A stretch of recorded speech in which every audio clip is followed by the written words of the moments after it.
In der Farbenlehre stößt man ja dann darauf, dass es verschiedene Effekte gibt von Farben nebeneinander, übereinander, miteinander, Grössen der Flächen.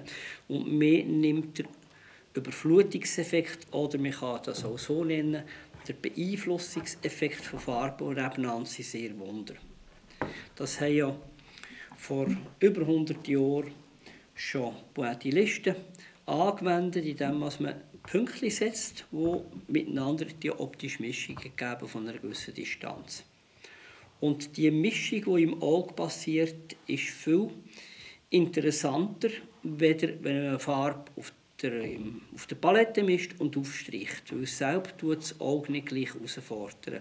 Und wenn wir aktiv schauen, selber im Auge das mischen, dann sind wir wacher dabei und die Farbe wird auch merkwürdigerweise aufgehellter. Es ist wie wenn im Auge selber ein Licht wäre, das diese Farbe aufhält. Und diesen Effekt möchte ich gerne nutzen. Das tue ich auch in den Bildern.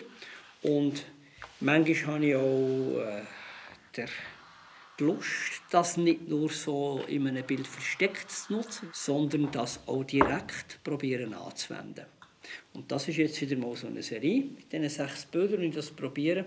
Und ich verspreche mir am Ende nicht so tätschige Bilder, 6 nebeneinander, rot, gelb, blau, sondern aus der Distanz sehr feine Übergänge in dem überzukommen. Man sieht das ein Stück weit schon hier, wenn man solche Töpfchen, die gemacht sind, übereinander sieht. Vielleicht vor allem, da schon mehrere von diesen Töpfchen sind. Dass man sieht, es gibt sehr feine Farben. Sie verschwinden ja fast. Das Violett ist ja schon fast verändert. Es ist zwar noch nicht fertig, es ist erst im Tun, es sind gar noch nicht alle Punkte da.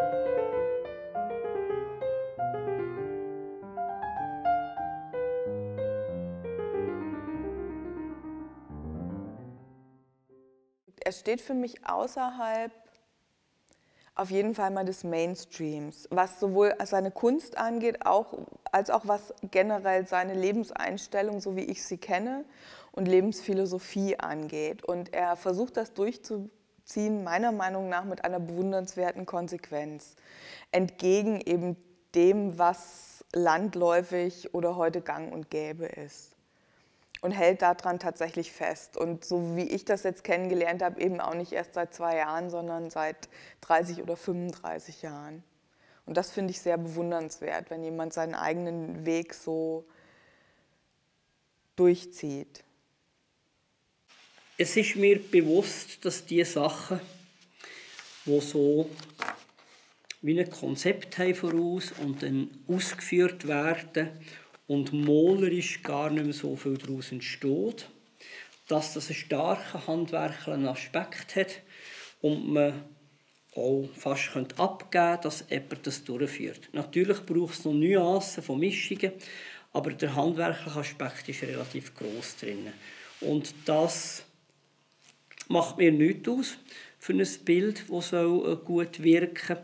Ich denke sogar, dass Handwerk etwas sehr Wesentliches ist in der bildenden Kunst und dass es manchmal stark vernachlässigt wird. Denn ohne gutes Handwerk, ohne gute Sachen können eben mit der Hand zu bewirken, zu werken, kommt das auch nicht gut raus.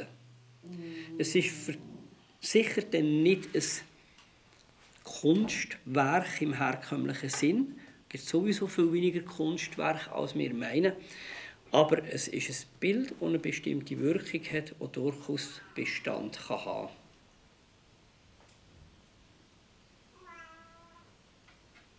Das Zusammenleben mit ihm ist eigentlich ganz entspannt, größtenteils. Es ist jetzt nicht irgendwie eine Vater-Tochter-Beziehung, die wir haben, wo er sagt, das darfst du nicht und dann kommst du heim. So, es ist mehr ein Weg, man ist miteinander da, man schaut voneinander. Es ist ein schönes Zusammenleben mit ihm, spannend auch. Er ist sehr ein aufmerksamer Mensch und auch wenn man jetzt irgendwie etwas bedrückt oder so oder nicht will erzählen, nicht will rauskommen damit, dann bleibt er hartnäckig, bis er es einfach weiss. Weil es ihn halt wirklich auch interessiert, wie es uns geht. Und bei mir zu ihm ist es eben auch so. Also ich bohre ihn auch, wenn ich merke, dass ihn etwas beschäftigt, bis er rausrückt damit. Wenn er es auch zuerst nicht will, aber man merkt dann auch, es tut gut, wenn man darüber redet. Dass vielleicht auch von einer anderen Seite noch sieht, als nur die eigene. Also Malen ist für ihn auch so, manchmal wie so eine Flucht vor diesen Sachen, die man nicht gerne macht. Das hat ja jeder. Die einen gehen Fernsehen schauen, die anderen, keine Ahnung, Sport treiben oder so. Und er gibt sich dann einfach im Malen hin und zieht den Bürokram so lange raus, bis es einfach wirklich gar nicht mehr geht. Die Tätigkeit für Arthur hat sich daraus ergeben, dass er mal wieder geklagt hat, dass so viel im Büro liegen bleibt. Und ich dann spontan gesagt habe, ach, das könnte ich ja für dich machen, zumal das meiner Profession in etwa entspricht. Und dann war eigentlich meine Erwartungshaltung, dass es sich um sehr viel Administration und tatsächliche Sekretariatsarbeit handelt. Was sich dann ergeben hat, war, dass es mehr in die Richtung läuft, im Prinzip Marketing und Vermarktung von der Schule, aber auch von ihm selber als Künstler, und zwar insbesondere konzentriert auf den Online-Bereich. Und der zweite Punkt, eben Organisation und Projekte, solche Sachen wie die Ausstellung oder kurz drauf beginnt ja auch gleich die Ausstellung von der Schule hier in den Räumen. Ja, einen Vorkurs leiten, Motivation dazu zu haben. Da kommen viele Faktoren zusammen. Einerseits ist es rein von außen mal in meinem Lebenslauf ein wichtiger Faktor gewesen, sich zu entscheiden, so etwas zu machen. Andererseits sehe ich im Vorkurs eine Möglichkeit, die jungen Menschen darauf aufmerksam zu machen, zu bilden, ein Stückchen weit, mit ihnen einen Weg zu gehen, wie kann man die Welt anschauen, was ist das Geheimnisvolle von der Farbe, von den Formen, wie läuft das zusammen. Also hätte ich jetzt das Geld, könnte ich das wagen, einen absolut neu aufgezogenen Vorkurs anzubieten, wo noch ganz anders, noch viel konsequenter die Farbenlehre in eine fluktuierende Sache bringt, wo auch die Formenlehre von diesem starren Schema erlöst, wo auch die Kunstgeschichte noch viel tiefer von einer anderen Seite angeht, mehr, ja, ich muss so sagen, Medienrichtung, wie Rudolf Steiner das auch sagt, schöpferisch sicher, aber das kann ich nicht machen, weil die jungen Leute nach einem Jahr Vorkurs schon am Berg stehen, weil das heute nicht gefragt ist. Da muss man leider einen ungeschickten Kompromiss eingehen, dass man halt die Sachen, die nachher gefordert sind, auch in den Vordergrund stellt und lehrt, dass die Menschen nachher überhaupt einen Zugang haben zu weiterem. Also ich war auf der Suche nach einem etwas intensiveren Malkurs und bin dabei auf die Webseite von Wawe gestoßen und das Angebot war das, was mir eigentlich am meisten zugesagt hat, vom Umfang her, von der Flexibilität her. Und dann bin ich hierher gekommen und habe mir das angeschaut und wir hatten ein Gespräch und ja, damit war das dann relativ schnell entschieden. Ich finde seine Denkanstöße immer sehr eben anregend. Also wenn wir uns in der Kaffeepause oder einfach auch beim Malen unterhalten, also ich gehe jetzt mal davon aus, dass klar ist, dass er natürlich, wenn ich selber male oder sonst irgendwie gestalterisch tätig bin, dass mir sein Input natürlich viel weiterhilft. Aber jetzt darüber hinaus ist es die Gespräche sind einfach sehr anregend. Bildung bedeutet einer der Faktoren, dass wir Menschen weit über das Tier rauskommen. Die heutige Wissenschaft schaut ja uns Menschen weitgehend als ein bisschen bessere Tiere an oder auch schlechtere. Tiere bilden sich nicht. Der Mensch kann Bildung weitergeben, sich bilden. Und insofern bedeutet Bildung für mich auch ein wichtiger Faktor zum Menschsein. Eine gute Bildung stärkt die Leute auch und bringt nicht schon alles fertig. Nach meinem Dafürhalten ist es ein Irrtum heute, wenn man schaut, dass die Lehrgänge auch für Kinder, dass man möglichst schnell und reibungslos lehrt. Man kann natürlich dann das machen und wir haben dann das Ergebnis, das heute ist. Sehr viele, sehr gescheite Leute, aber ohne innere Widerstandskraft, ohne selber Reibung verleiden, sofort kränklich. Man ist sehr gescheit, aber es führt uns nie nachher. Unser Bildungssystem läuft einzig darauf aus, dass wir nachher in der Wirtschaft möglichst gut funktionieren. Das ist doch eine Dummheit. Wir müssen das Bildungssystem ändern, dass der Mensch als Einzelner möglichst stark wird. Und dann würde die Wirtschaft einen riesen Nutzen davon haben. Aber das will man nicht, das ist ganz klar. Da könnte man nicht das Heer von dienenden Leuten ausnutzen.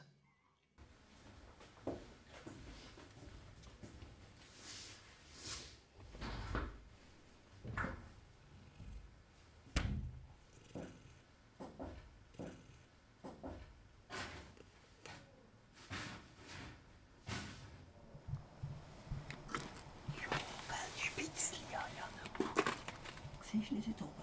Hey, siehst du nicht dort oben? Du Mut, gell?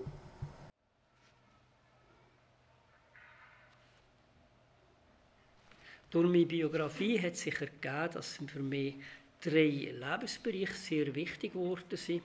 Eins ist die persönliche Arbeit mit den Bildern beim Malen.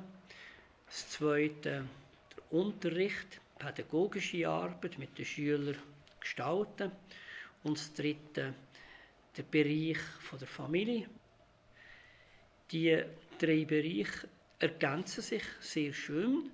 Ich kann das meistens so machen, dass beim Malen ich Abstand habe vom anderen, wenn auch der Familienbetrieb zuweilen bis in mein Wohnzimmer lenkt. Das macht nichts, ich lasse mich auch nicht stören. Oder wenn beim Schulgehen ich kann gedankenmässig auch etwas für meine persönliche Malerei mit übernehmen, weil ja sehr viele Bereiche sich überschneiden. So sind die 3 Bereiche für mich eng verflochten, wenn auch im Organisatorischen dann klar getrennt.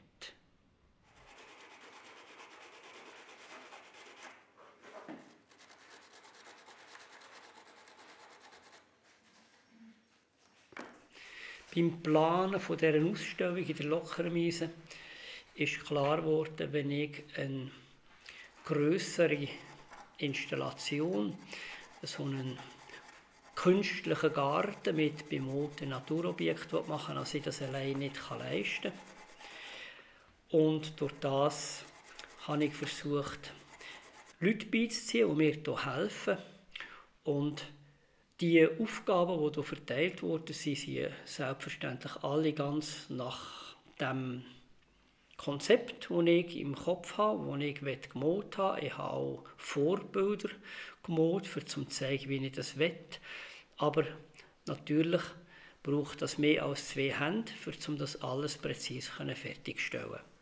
Die meisten von diesen Sachen passieren in den Ferien im Morum Farve oder halt auch während der Unterricht läuft in einem parallelen Zimmer, weil dort wir schön Licht und Platz und selbstverständlich auch alle die Farben und Materialien haben, die nötig sind.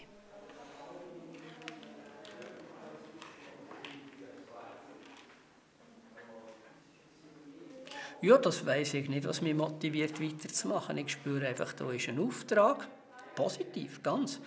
Und ich will das machen, habe Freude daran. Und wenn ich aufs Finanzielle allein schaue, dann müsste ich selbstverständlich etwas anderes machen, aber dann hätte ich schon ganz lange etwas anderes machen müssen. Ich bin dort vielleicht ein schwieriger Mensch in der heutigen Zeit, weil mir das nicht das Wichtigste ist. Aber es gibt so viele Leute, die auf das Geld schauen heute. So viele Leute machen finanziell etwas und wirtschaftlich. Warum soll ich denn auch noch? Was mache ich ja genug? Dann mache ich lieber das, was fast niemand macht. Finde ich sinnvoller als auch noch fürs Geld arbeiten. Aber ich sorge mich jetzt nicht, was in 10 Jahren ist. Wer weiß, was in 10 Jahren ist. Vielleicht bin ich längst nicht mehr da und vielleicht muss ich halt dann knorzen. Ein bisschen AHV wird es dann mal geben, aber das wird nicht länger. Ich habe nicht in diesem Sinn äußere Sicherheiten. Ich habe einzig eben die Gewissheit, dass das nicht alles ist vom Leben, die äußeren Sachen. Und das ist mir wichtiger. Also wenn der Petrus, wie auch schon erwähnt, Aktien braucht, dann habe ich Pech gehabt. Dann gehe ich mich rösten. Aber dort ist es wenigstens warm.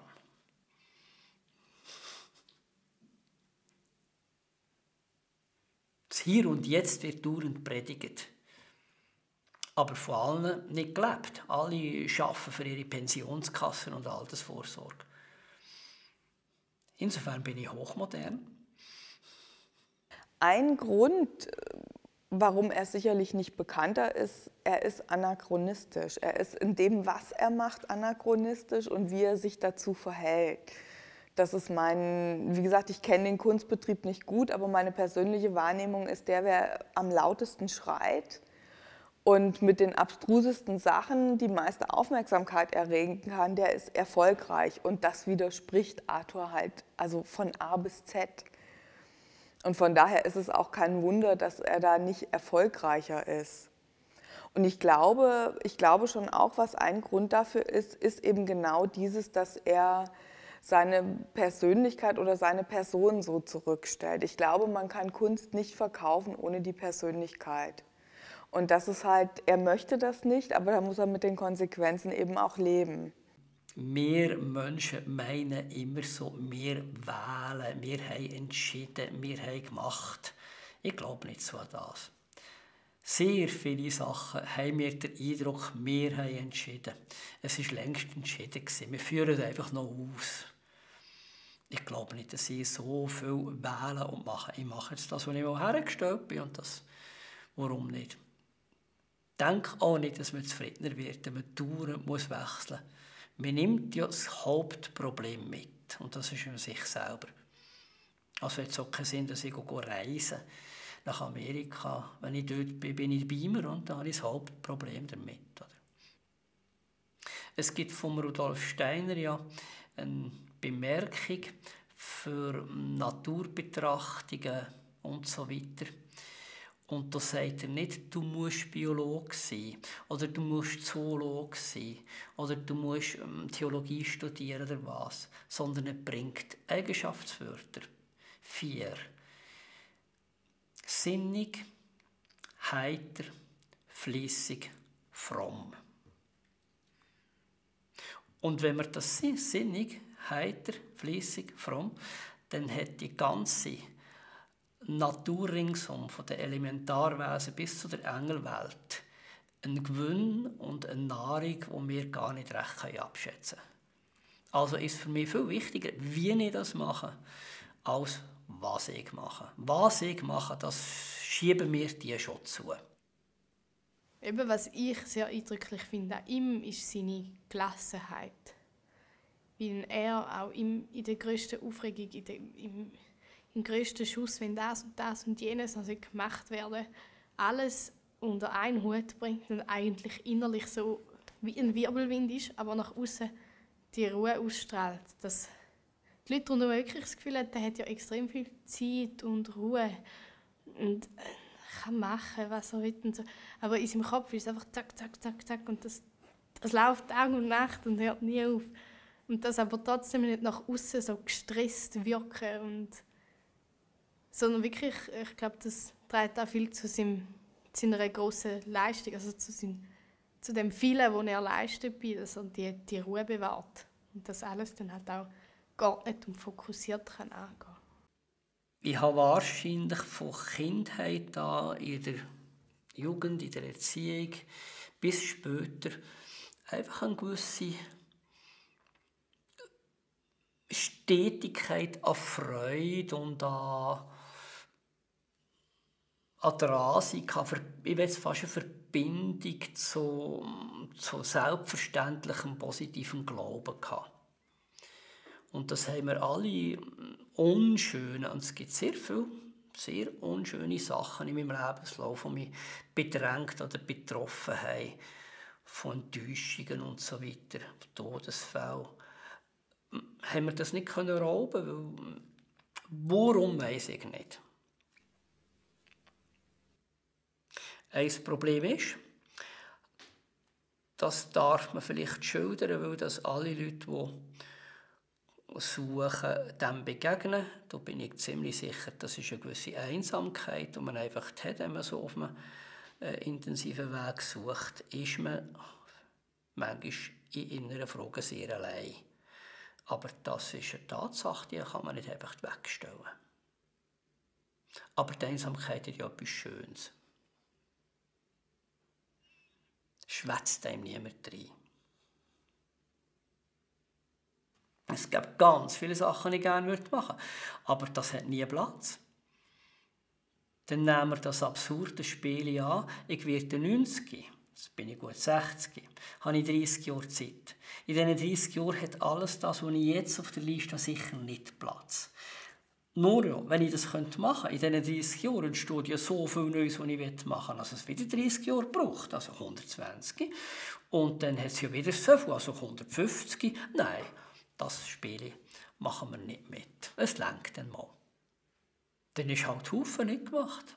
Aber ich glaube, das ist in jedem erfüllten Leben so, dass ganz viel nicht gemacht ist. Machen wir es das nächste Mal.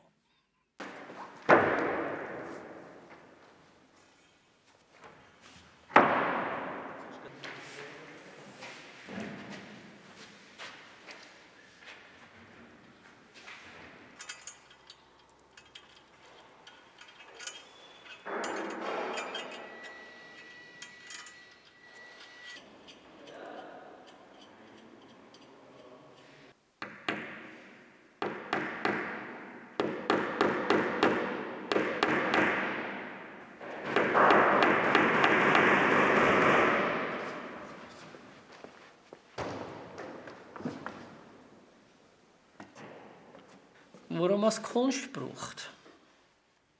Warum brauchen wir Sauerstoff? Dass wir leben können. Brauchen wir zu essen, dass wir physisch leben können. Wir brauchen Gedanken, dass wir in einem höheren Sinn leben können. Und Kunst brauchen wir auch, dass wir seelisch, geistig uns ernähren können. Schliesslich ist sie so alt wie die Menschheit.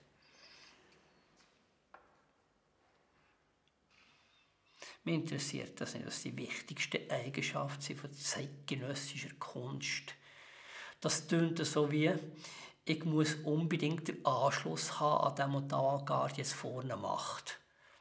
Das nimmt mich nicht wunder. Ich will etwas anderes. Ich will dort, wo sie das Substanzielle ins Tiefe gut zu machen. Und das ist durch Jahrtausende aktuell. Das macht nach meiner Meinung viel mehr aus als eine Tagesaktualität, die morgen schon vorbei ist. Insofern nimmt mich das nicht wunder. Ich male nicht wegen dem Betrachter. Ich male wegen der Sache selber. Wenn ich etwas aufgreife, Farben oder eine Landschaft, dann geht es mir um die formalen und farblichen Wesenheiten, die das entsprechend bauen. Und ich will denen eine Gelegenheit mitgeben, sich entsprechend zu zeigen. Also sich abzubilden, sich zu inkarnieren, zu kommen. Aus diesem Grund male ich. Weil ich spüre,